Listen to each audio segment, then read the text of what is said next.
Courts allow Telecom restructure to continue. No rainfall closing services in Makam. And police graduates told to rebuild confidence in force. This is National EMTV News with Vanessa Knight. Good evening and welcome to Friday's news.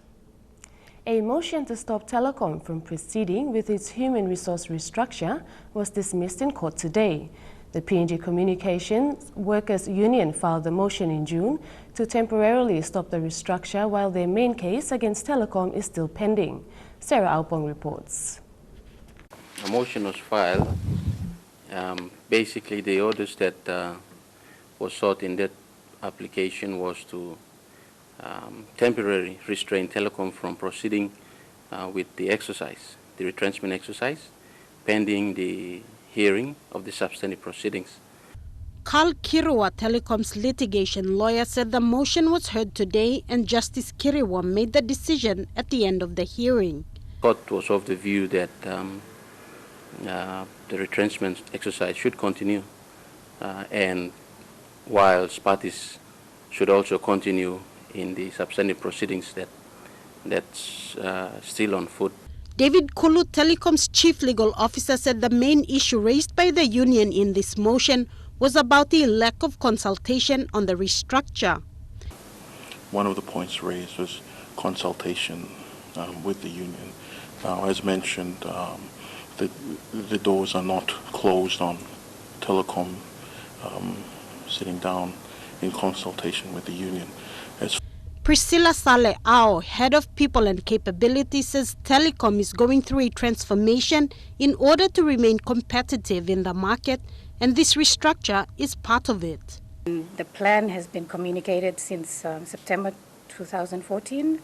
It's been communicated extensively to all our employees, to all our stakeholders, and even through numerous consultations with the Telecommunication Workers Union. The PNG Communications Workers Union, which is made up of telecom workers, have raised a number of issues with the process used, called a spill and fill, and have taken the matter to court. The retrenchment exercise using the spill and fill, as far as the union is concerned, is illegal. Sarah Aupong, National EMTV News. Government services and economic activities in one Makam local government area are slowly grinding to a halt, signaling the sign of things to come if rain does not fall in the next 3 months. Bananas and greens that are sold by people in the mountain regions of the Leron Wantawat LLG are fast dying out. Local leaders say life is becoming harder for widowed women supporting large families. It's 2 p.m. at Nariawang Primary School and all the students have gone home. This is one of 13 schools in the Leron Wantawat LLG that are either suspended or have scaled down operations.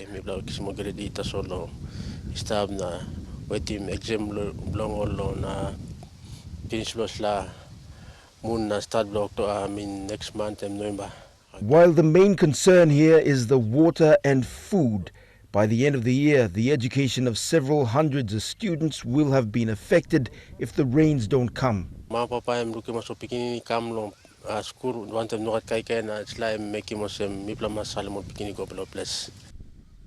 Communities in the Leron Wantawat area are typical slash and burn societies. Their food gardening practices revolve around the weather patterns. June and July is when they start burning grass in preparation for the planting and the rains that usually start in October. But the skies give no hint of rain anytime soon. The local economy is slowly grinding to a halt. The surplus food that used to come from the mountains to the markets has stopped.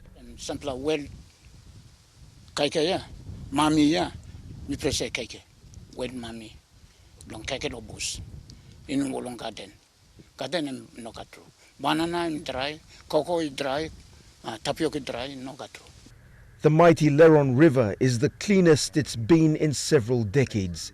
evidence that there's been no rain upriver for a long time. This is what the Markham Valley looks like for miles around. There hasn't been rain here for the last 6 months. It's slowly eating into the provincial economy. And for cattle producers, it's very worrying because the grass has dried up and the cattle have very little to eat. The pain of the drought is not being fully expressed by the people, but one man gave a glimpse into the challenges. He said it's harder for the women who have lost their husbands and for the families who have a lot of children. Scott Waide, National EMTV News, Ley. The PNG Maritime Safety Authority says East New Britain is one province in the New Guinea Islands region that is yet to implement its Small Craft Act. This comes after concerns were raised by seafarers in East New Britain following a boat tragedy on Monday this week, which resulted in one woman drowning and 3 others still missing at sea. The NMSA Chief Executive Officer Paul Yunus said in a media statement that the implementation of the Small Craft Act is a responsibility of the provincial government and not NMSA. Acting Provincial Administrator Wilson Matava said earlier this week that the Small Craft Act will be implemented soon after it is approved by the Provincial Executive Council. The Ley District Development Authority will be paying community law and other representatives after NEC approval. Ley MP Lujaya Koza says they have been long neglected and have worked as volunteers for far too long. Ley City authorities continue to address marijuana and homebrew problems in its communities. Bethany Harriman with this report. In every Ley ward, there is a person tasked to handle the community's law and order chair. That task for those in settlements is often a mammoth one when dealing with crime fueled by marijuana and home brew. 2 days ago, about 50 of these people got training funded by the Ley DDA and word from the Ley MP that they would be getting paid soon. She'll get approval from the NEC first. We need to make our city a safe place. And you cannot continue anymore as a volunteer. Most of these men and women work under immense pressure at their own risk. Ley's law and order committees have to deal with problems ranging from rapes and murders to full-blown ethnic clashes. They often get caught between the crossfires of the conflicts when carrying out their community roles. When they work with Ley police to address law and order problems, they and their family often get threatened and assaulted. In worst cases, their homes are burnt down and some have been killed when they try to deal with the problems. I think him safety blow, plenty will come out, give him information now, but some of them, their lives have been threatened, even to the extent they'll die. Also, they look all by state, so we don't blame them. And then, people need bread and butter to survive. Bethany Harriman, National EMTV News, Ley. The PNG Defence Force opened its first business arm company today in Port Moresby. Called the Defence Commercial Incorporated Limited, the company will act as a revenue generator for the Defence Force to help sustain its operations. In 2012, NEC passed a decision for the PNG Defence Force to raise a defence company. The purpose was to close the gaps created by annual budgetary shortfalls, service debts, and the main reason which is setting the platform for the force to be self-sustaining. The commercial support program concept at that time was raised in 2000 was to help defense cut costs. And then in 2012, the NEC made a decision to raise a defense company, shifting the original concept to revenue generation. Assets like the PNGDF Engineering Battalion will be used in this new initiative to generate income, meaning they can apply and engage in private or government contracts to carry out constructions of roads, bridges and other infrastructure developments. The company will have the advantage of maximizing its business opportunities to securing internal market that will be created as a result of commercial support program, outsourcing of its non-core military functions. The Defence Commercial Incorporated Limited also launched its 4 subsidiary arms. The project in its first phase will be fully implemented in the next 5 years. The 4 subsidiary businesses are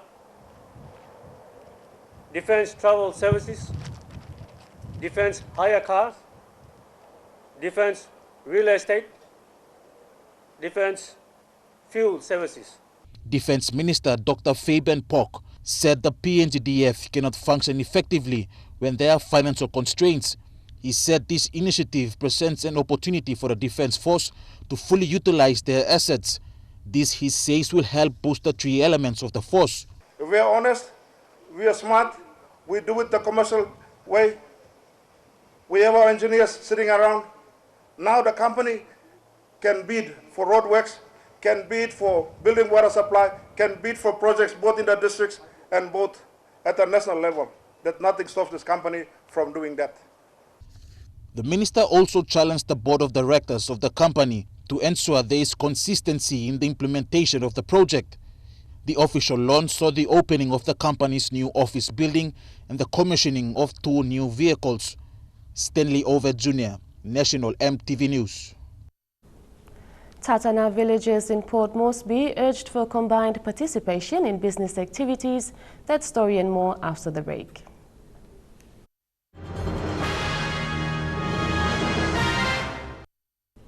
Welcome back. Police divisional heads in East New Britain were told to work on regaining confidence in the police force. 23 veteran officers were given this order during a small graduation ceremony marking the end of a 3-week-long frontline supervision training in Kokopo. Assistant Police Commissioner for NGI Region, Anton Billy, issued the command following instances of police brutality that has tainted the image of the police force. Edwin Fidelis reports. This small gathering is one of the few that happens rarely for the police personnel in East New Britain province. It marks the end of a 3-week frontline training involving some of the divisional heads of police in the 4 districts of East New Britain. The 21 days training that ended today with this small graduation ceremony seeks to enhance the policemen and women's skills in community engagement work. Some of these officers have been in the police force for more than a decade, and during the ceremony today, the Assistant Commissioner of Police for the New Guinea Islands region, Anton Billy, chose the occasion to remind these men and women to uphold their professional conducts. We have to train people to be prepared to go out and give these basic services to the people. But first of all, we must train you and educate you to do your job professionally. The PNG Royal Constabulary in recent years have come under vast criticisms that involved police brutality by a few and to a larger extent painted a bad image on the entire PNG police force. Image of the organization has been spoiled by so many unlawful acts, and I told them to go by the code of conduct, especially the code of ethics. Every morning we normally go through that. We told them to get that into their mind, in the heart. While they are doing that, always remember that we've got our own code of conduct. The training not only seeks to remind the policemen and women to be ethical, it also seeks to maintain police capabilities. Now, in the coming years, East New Britain will open its doors to what is seen as an economic boom in the province, and the police force will play an important role when the economy of the province starts to flourish. Edwin Fidelis, National EMTV News, Kokopo. The people of Tatana village in Port Moresby are being urged to work together to partake in business activities. Member for Moresby Northwest, Michael Malabag, made this call yesterday during the opening of the Tatana Araira Development Association Incorporated. Prime Minister Peter O'Neill was also present to officially open the new office building and committed 250,000 kina for the running of Tada. Tatana village has a population of 6,543 people. Like other Motukoita villages, it has benefited very little from developments happening in its areas. The recent relocation of the port facilities to Motukea has prompted the people to form an association to partake in spin-off businesses. Tatana Araira Development Association, or TADA, will be the official body that will be in the forefront of Tatana's development aspirations. Chairman Opao Udia wants the government to involve TADA in its development plans. We look forward to receiving your assurance and commitment of the Port's PNG to effect this partnership in just, participatory and sustainable development. TADA is the legal representative of the community. We pledge that no member of the group from our community or from outside shall falsely represent TADA or to undermine TADA's authority. Prime Minister Peter O'Neill was present to officially open TADA's office building yesterday. Mickey Cavera, National EMTV News. A growing coffee cooperative in the Morobe province is set to increase its production with the arrival of a coffee pulping machine. Neknasi Coffee Cooperative has become a model for other organizations like it around the country. It is owned by more than 200 farmers and has a coffee export license. Colin Barilay reports. The new machine is expected to increase the production of coffee at Morobe's Nawai district and set a leading example for the province. Chairman of Neknasi Coffee Cooperative Society, Mong Bungun, has predicted a promising future for the people of Nawai in coffee production. Machine will help Mibla long previous Mibla sa using hand manual palpa Mibla sa using, so now Makam by Mibla connect him now.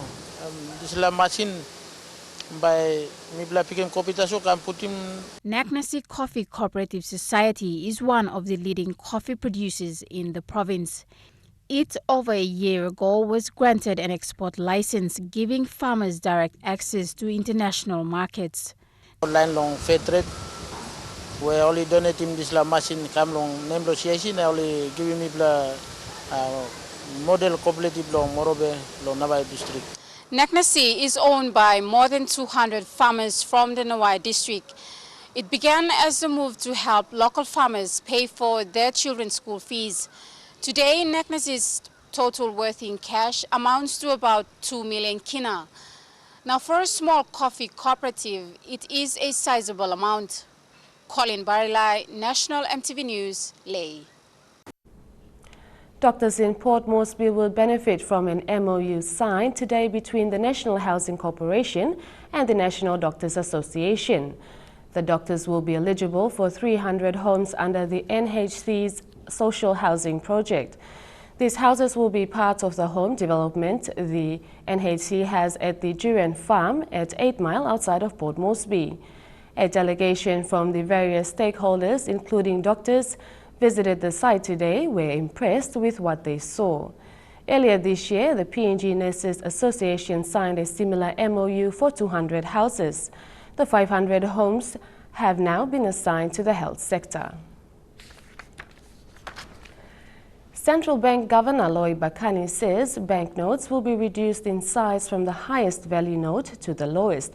Mr. Bakani says the size of the 100 kina will remain, however, from 50 kina down to 2 kina will be reduced in sizes. He said coin sizes will remain, however, few changes have been made to the designs engraved on the coins as commemoration of the national events. Within 40 years of Papua New Guinea's political history, many changes have happened to the original size and design of banknotes and coins. Sizes have been changed or new designs engraved on. For example, the 50 Toya coin was introduced in 1980 during the Festival of Arts, but in 1991, during the then South Pacific Games held in Port Moresby, the coin was engraved with the mascot's design, and the same change happened this year during the Pacific Games. Same thing has happened with banknotes, but this time the sizes will be reduced. Central Bank Governor Loy Bakani says the size of the 100 kina note will remain. However, from 50 down to 2 kina notes will be reduced according to the value of the money. We're going to make only that size difference in all the banknotes. The 100 kina will remain, but the 50, 20, 10, 5 and the 2 will change. So when you have them in your wallet or purse, you can know the tallest is the 100 kina, and the lowest, the shortest is the 2 kina. So you can tell the difference.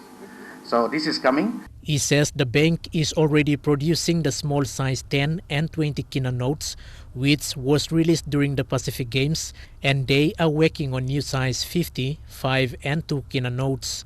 The head of BPNG also announced that check clearance will now take lesser time to be cleared.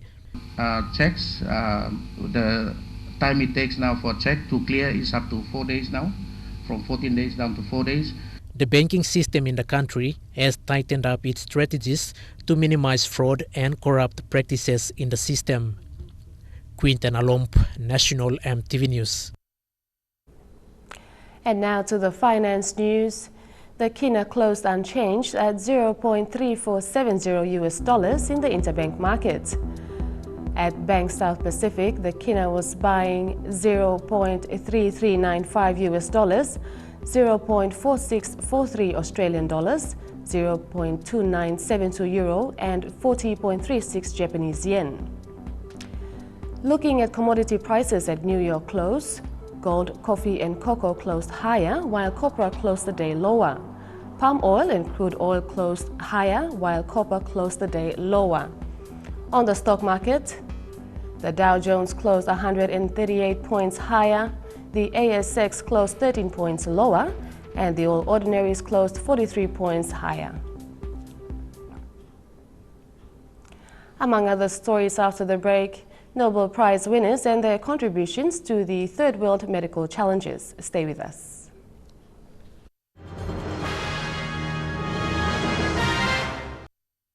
Welcome back, and with overseas news, Australia is in talks with the Philippines on a possible refugee resettlement deal. The deal is reportedly worth around 150 million Australian dollars, over 300 million kina, and will be similar to offshore resettlement policies in Nauru and Manus. Australia's recent resettlement deal with Cambodia has seen only 4 refugees accepted. Philippine President Benigno Aquino said early last month that although the Philippines would like to assist in the current refugee crisis, millions of Filipinos remain in poverty. U.S. President Barack Obama made an apology on Wednesday following the airstrike on a Doctors Without Borders hospital in Kunduz, Afghanistan. The U.S. gunship bombed the hospital last Saturday, killing 22 people, including 12 hospital staff. Alana Lay reports. International reactions were outrage following the U.S.-led airstrike last Saturday that resulted in 22 deaths at the hospital run by Doctors Without Borders, an international NGO serving in over 70 countries. The NGO on Wednesday called for the International Humanitarian Fact-Finding Commission to investigate the bombing of its hospital while paying tribute to its lost colleagues, many of whom were killed while attempting to save lives. Tens of thousands of people in Kunduz can no longer receive medical care now when they need it most. Today we say enough. Even war has rules. In Kunduz, our patients burned in their beds. Our doctors, nurses, and other staff were killed as they worked. Our colleagues had to operate on each other, and we pay tribute to those Doctors Without Borders staff who, while watching their colleagues die and with their hospital still on fire, carried on treating the wounded. Doctors Without Borders also said their fact-finding commission has never been activated due to the lack of a sponsor, which is usually one of Doctors Without Borders' 76 members. But the NGO called for U.S. President Obama to get behind the fact-finding mission to prove their commitment and respect for international humanitarian law and the rules of war.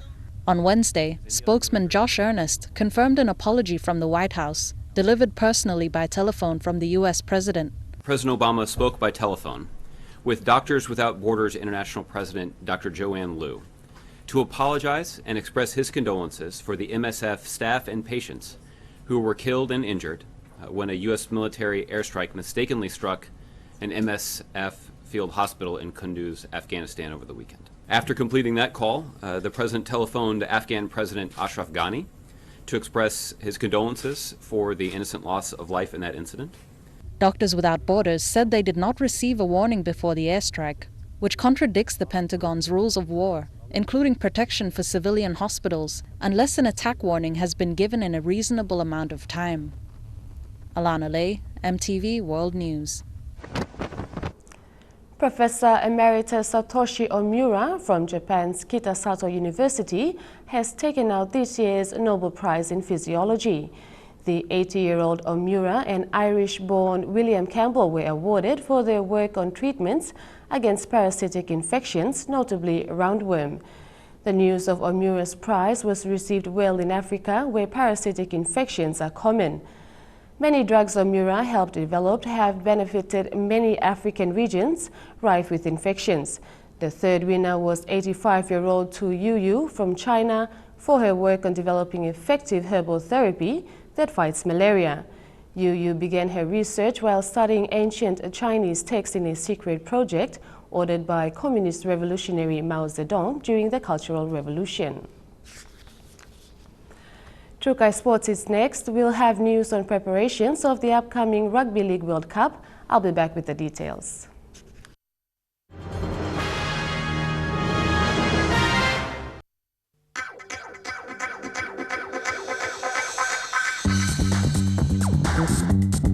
Trukai Sports.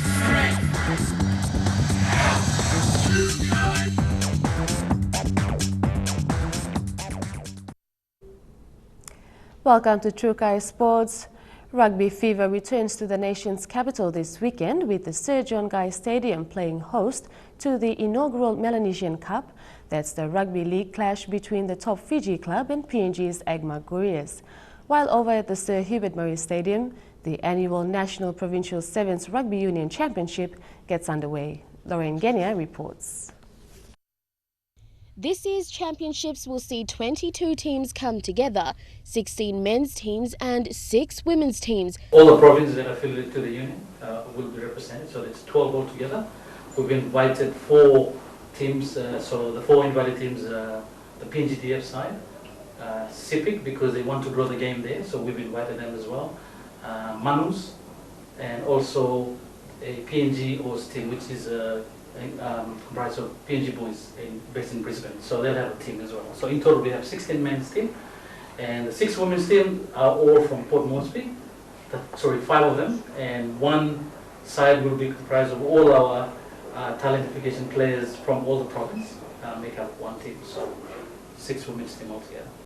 All squad reps will be playing for their provinces, while the Australian PNG team will be made up of familiar faces from the recent Oceania Rugby Championships. The majority of the players have already represented the country, and the encouraging thing is, they're still quite young. They have a long way to develop. But look, we've got Jordan Chichenko, who's already made his debut for the national men's sevens team for the Pacific Games, and then we've also got a few other players from our national 15s team that participated recently this year, and a few new players who are new to PNG rugby, but are quite experienced in the sense that in terms of the fact that they've been playing regular international sevens through invitational teams based in Australia. Genia also confirmed that the tournament will be used to select a team to represent Papua New Guinea at the Oceania Sevens tournament at the end of the year in New Zealand. Games will commence tomorrow morning at the Sir Hubert Murray Stadium here in Port Moresby. Alota will take on Goroka in the opening match at 8:30, followed by what should be an interesting match between West New Britain and Capital Rugby Union Team 2, while Arama is expected to start their campaign on a very high note with a win against Manus. Now do check out the EMTV Sports Facebook page for this weekend's sporting draws. Lorraine Genia, National EMTV Sports. The Agmar Gurias and Sambeto Roosters are ready to take on the inaugural Melanesian Cup clash come tomorrow night in Port Moresby. The concept has created an avenue for semi-professional rugby players while elevating the level of rugby played in respective countries, and will strengthen the growth of rugby league in both countries. Fiji's Sambeto Roosters have slipped right into their training regime and have adjusted swiftly to the scorching Port Moresby heat. With 2 weeks of recalling his team into camp, head coach of the Agmar Gurias, Stephen Nightingale, is confident that the time spent in camp is sufficient for the team to polish up on combinations and fitness. Both sides boast a number of premiership title wins in their respective competitions. This year, the Agmark Warriors marked a decade of consistent finals appearance in the Intercity Cup, whereas the Sambeto Roosters took out the Vodafone title in 2010, 2013, and their third title win this year. Although both teams are under the pump to perform and set the benchmark for creating a pathway in rugby league, both teams maintain their confidence to play their best. Scholar Sengi, National, EMTV Sports. PNG has been recognized as having world-class facilities to host international events. That's from Sports Minister Justin Techenko, who held discussions with the Rugby League World Cup Organizing Committee to co-host the 2017 World Cup. Elijah Lavette reports. History was made for the first time for the Rugby League World Cup yesterday, as an announcement was made for PNG to co-host the 2017 World Cup. Rugby League World Cup CEO Michael Brown said they have been working closely with the PNG government to ensure matches can be played in Port Moresby. The Rugby League Commission has been working for many months with the Papua New Guinean government and the governor to ensure that we can play matches during the Rugby League World Cup in Port Moresby. Minister for Sports Justin Techenko said people of PNG will be cheering with this announcement.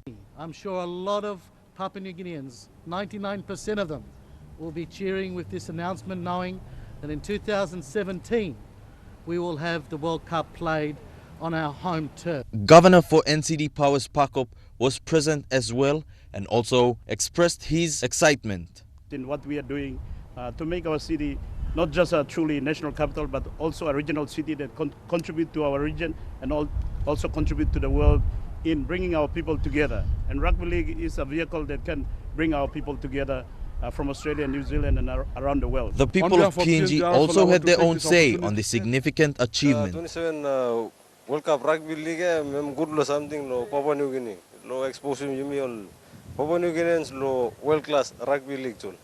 Some line or some mad lo all by watching game yeah, or some chance or some game come all by hosting some game there, or some online by got chance lo gonna watch him like game. Watch him lo overseas country na board na mi plus out indo sama I'm all play but na all bakara kam chla World Cup kam chelo PNG miya mas miede mi trash mem do PNG. Well, you've heard it first from a few people of Port Moresby.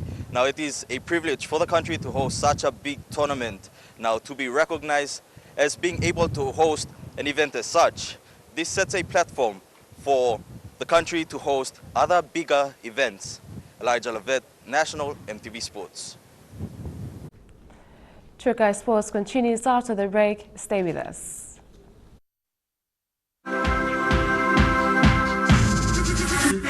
Trukai Sports. Welcome back to Trukai Sports. The PNG Palais have proved to be a leap above the PNG Pukpuks, particularly with the most recent performance at the 2015 Pacific Games. Since July, the awareness of the game and support has grown substantially from the women's aspect. The Palais finished third, winning bronze for PNG, while the Pukpuks placed fourth after an upset against Samoa in the bronze medal playoffs. The PNG Palais challenged the stereotype of rugby being a gentleman's game after their reigning success in July. A majority of wins and one loss saw the ladies in red, black and gold soar to victory as they were ranked higher than the Pukpuks during the Pacific Games. The support, however, has been overwhelming. With their performance levels increasing and their potential to improve their international status, PNG RFU's General Manager Frank Genia was glad to confirm that at present there is a lot more on offer for the Palais. We've had a lot of new players join the code who obviously represented PNG in other sporting codes. And so far they've shown a lot of promise, and we're confident that we will field an extremely competitive women's team as well. I think with our women's at the upcoming Oceania tournament, there's a lot on offer for the women's as opposed to the men's, in that the women's actually have an opportunity to qualify for the World Sevens, Women's World Seven Series. The Pukpuks have arguably had much more support financially as opposed to the Palais. However, with the growing success of women's rugby, Papua New Guinea can expect to see far greater things destined for the ladies that represent PNG abroad. Their next gig will be at the end of the year as they aim to use the Oceania Championships in New Zealand as a qualifier for the Women's World Series 7th Circuit. Lorraine Genia, National EMTV Sports. Oil Search has pledged its support to the PNG Football Association to help complete the National Football Stadium, formerly the PRL Stadium in Port Moresby. This comes after FIFA officials questioned PNG's ability to host the tournament. Dion Kombeng reports. In a recent trip to PNG in August, FIFA delegates were uncertain whether the country's sporting facilities met the requirements to host the FIFA Under-20 Women's Football World Cup. FIFA gave PNG until mid-October to meet all the necessary requirements to stage the event, one being that the country must have 16 training sites. Since then, Oil Search has lent a helping hand. They are working with PNG FA to fast-track the completion of the National Football Stadium, otherwise formerly known as the Lloyd Robson Oval. Now, the National Football Stadium will be constructed in the guidelines with the National Rugby League so that NRL games will be able to be played at the stadium.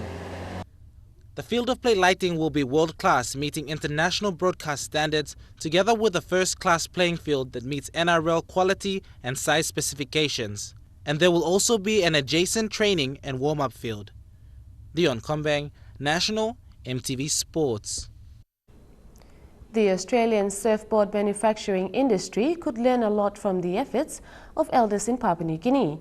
According to University of Sunshine Coast PhD student Tom Wagner, they are working to reverse the disintegration of the local surfboard industry. Shane Saroya reports.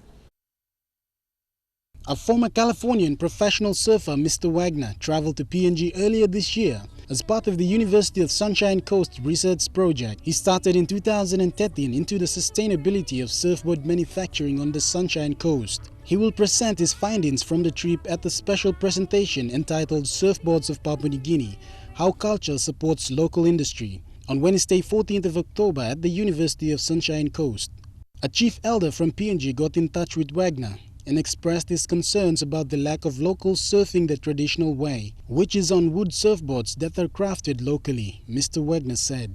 There's a real worry that the culture is being displaced with the introduction of foam surfboards from Australia and traveling surfers, and they're extremely conscious of losing their surfboard industry to imports from overseas. Mr. Wagner spent 2 weeks in the village of Tupira in Madang province of Papua New Guinea to help local surfers and board makers update their design and construction methods in an effort to retain their culture of being surfboard builders. While he was there, he found out that the native balsa wood that they have in abundance throughout PNG could be the resource that will help get the surfboard construction industry back on its feet. Wagner said the Australian industry isn't facing the same level of threat just yet, but the threat from overseas imports is very real. In Australia, they're somewhat unsure about the culture, and if we don't appreciate its heritage, contribution, and importance to the country, then it is entirely possible the surfboard industry could be lost altogether. Wagner said he really hoped this work opens the eyes of Australian manufacturers as well as local surfboard shapers. He said he'd love to see local surfers attend this presentation in the hope to give them a renewed appreciation of what they do every day. PNG has village chiefs looking after the industry, and maybe Australian surfboard manufacturers should do the same and find ways of maintaining local surfboard culture and appreciating its value to Australia. Shane Saroya, National EMTV Sports. You're watching EMTV National News. Up next, we'll have the weather report for the next 24 hours. True Kai Sports.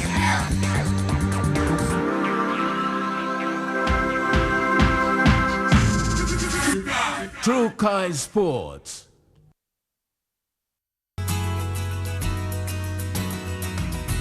Weather forecast for the next 24 hours. In the southern region, Port Moresby, Kerema and Popondetta, cloudy periods with slight chances of light showers. Daru, fine and windy, sunny tomorrow.